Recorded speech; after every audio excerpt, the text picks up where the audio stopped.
Hello students, আশা করছি সবাই খুব ভালো আছো। দেখো, আজকে কৃত প্রত্যয়ের কয়েকটা উদাহরণ তোমাদের সঙ্গে শেয়ার করব। এর আগের পর্বের ভিডিওতে এরকম আরও কতগুলো উদাহরণ তোমাদের দেওয়া ছিল, তোমরা চাইলে কিন্তু দেখে নিতে পারো। দেখো, কৃত প্রত্যয় নির্ণয়ের শর্টকাট একটা টেকনিক দেখো। কৃ ধাতু কোথায় হবে?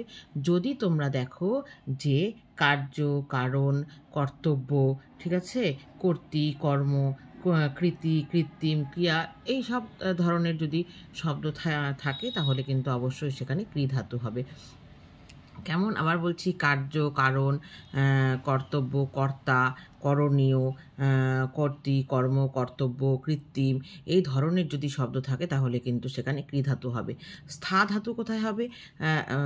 স্থা হচ্ছে যেমন থাকা অর্থে, অর্থাৎ স্থায়ী, স্থান, স্থির, স্থিতি, স্থাপন, স্থাবর, স্থাপত্য। তো এই ধরনের যদি তোমরা শব্দ দেখো তাহলে কিন্তু সেখানে অবশ্যই স্থা ধাতু হবে। এবার যুজ কোথায় হবে?